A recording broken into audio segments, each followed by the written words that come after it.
কি জামাইবাবুর হাত কেন কাঁপছে?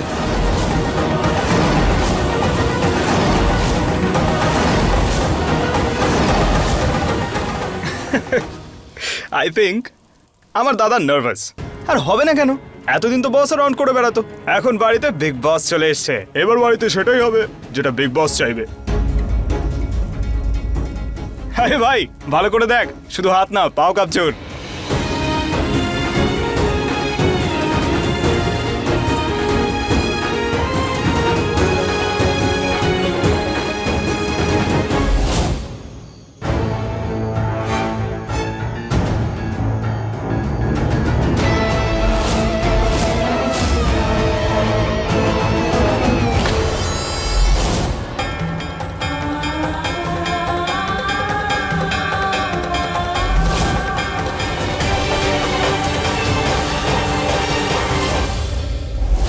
বাবা, জানকীর সিঁথিতেই সিঁদুর লাগিয়ে দাও। দাঁড়ান একটু।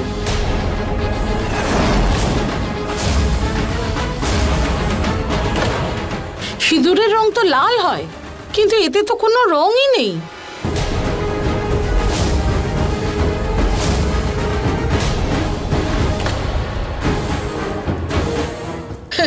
আমি মজা করছিলাম।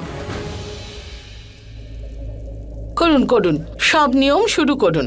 ঠাকুরমশাই, যা যা নিয়ম আছে সব শুরু করুন। নাও হর্ষ।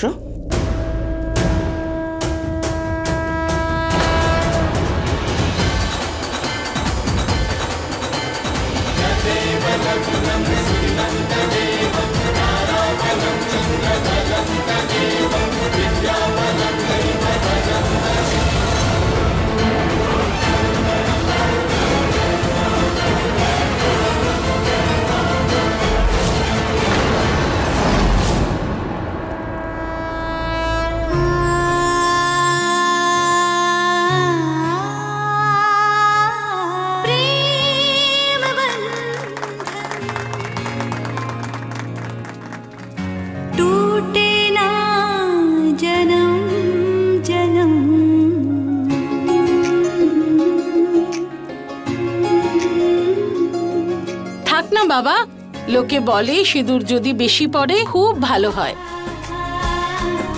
স্বামী স্ত্রীর মধ্যে ভালোবাসাও বাড়ে। এবার বিয়ে সম্পন্ন হয়েছে, আপনারা দুজন স্বামী স্ত্রী হয়ে গেছেন আর 7 জন্মের জন্য প্রেম বন্ধনে বেঁধে গেছেন।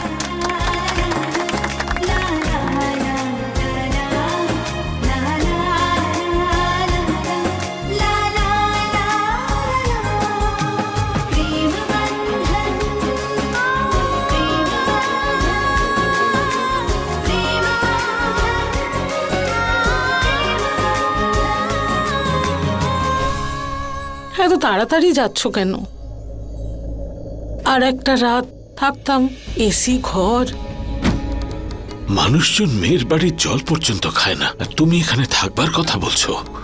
চলো, দেরি হয়ে যাচ্ছে।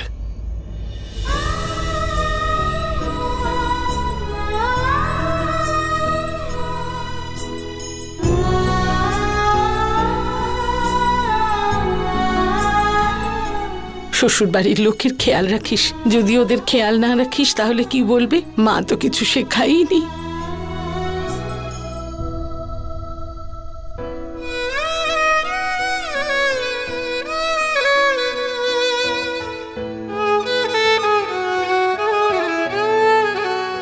এত ভালো অ্যাক্টিংও করিস না তুই, যে নিজের দিদির কাছে চোখের জলটা লুকোতে পারবি।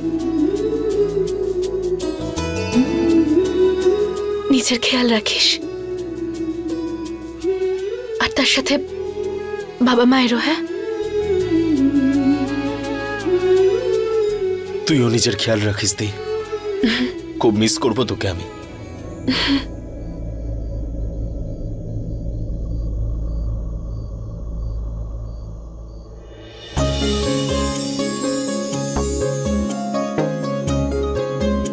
তোকে ছাড়া না এসবের কোনো মূল্য নেই, এটা তুই রাখ।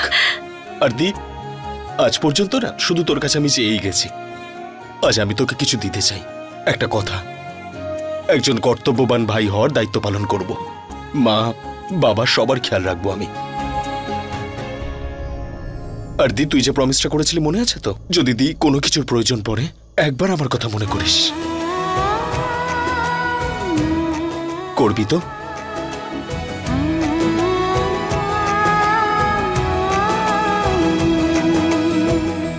ও বৌদির ভাই, আই প্রমিস আমি আমার বৌদির খুব ভালো মতো খেয়াল রাখবো, আর আমি কোনো প্রবলেম হতে দেবো না। Thank you. জামাইবাবুর জুতো কিন্তু ফিরিয়ে দিয়েছি আমি, তোমার তত্ত্বটা ডিউ রয়েছে। মনে আছে তুমি আমার ড্রেস খারাপ করে দিয়েছিলে? তার ড্রাই ক্লিনিং এর জন্য আমি টাকাটা দিয়ে দিয়েছি। সো এখন আমাদের হিসাব সমান সমান। রুহি, বাজে বকা বন্ধ করে ওদের যেতে দে।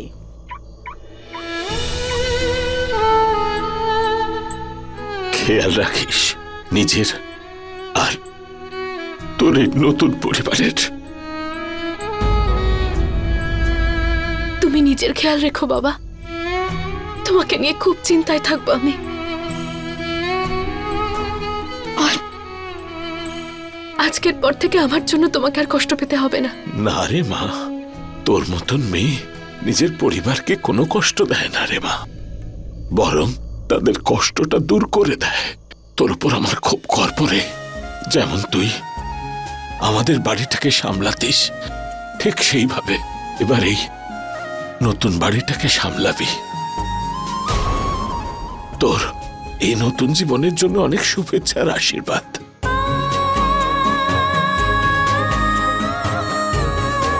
ভগবানের কাছে শুধুমাত্র এটুকুই চাইব, যাতে তোর আর কোনো কষ্ট না থাকে।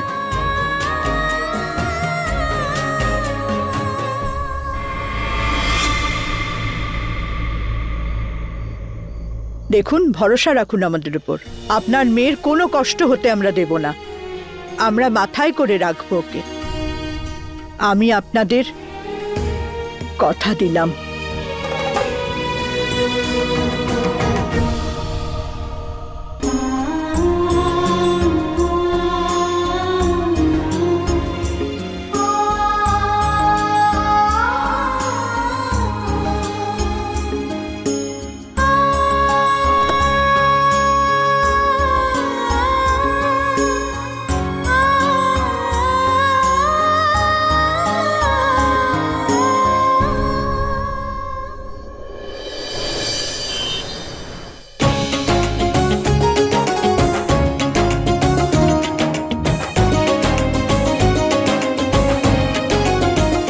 বৌমা, এসো ভেতরে, গৃহপ্রবেশের নিয়মটা করে নাও। এসো। কি হলো জানকী, কি ভাবছো? এসো ভেতরে এসো। ওই আর স্যারকে তো কোথাও দেখতে পাচ্ছি না, আমি ভাবলাম গৃহপ্রবেশে উনি আমার সঙ্গে থাকবেন, ওনার থাকাটা তো জরুরি।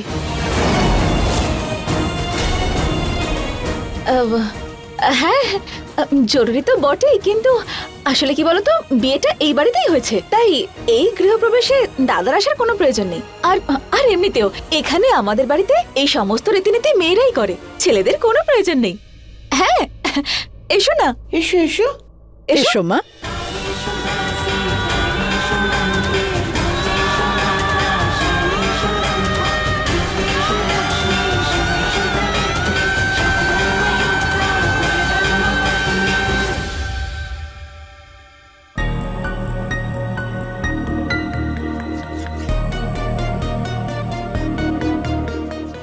হর্ষ,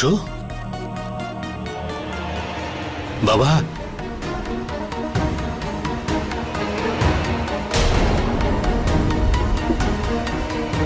দেখো, আজ থেকে তোমার জীবন নতুন করে শুরু হচ্ছে। সেই জন্য আমি চাই যে এই নতুন ক্যানভাসের উপর নতুন রং দিয়ে নতুন কিছু আঁকো। বাবা হর্ষ, পুরনো কথা ভুলে যাও। তুমি একটা নতুন জীবন শুরু করতে চলেছ। এই বিয়েটাই সেই নতুন জীবন শুরু করার সুযোগ করে দিচ্ছে। জানো কি, তার সব কিছু ছেড়ে দিয়ে শুধু তোমার জন্য এই বাড়িতে এসেছে। সেই জন্য তোমার এটা দায়িত্ব যে তুমি ওকে সব সময় খুশি রাখো। আই হোপ তুমি ওকে কখনো কষ্ট দেবে না। কষ্ট দেবে না তো হর্ষ?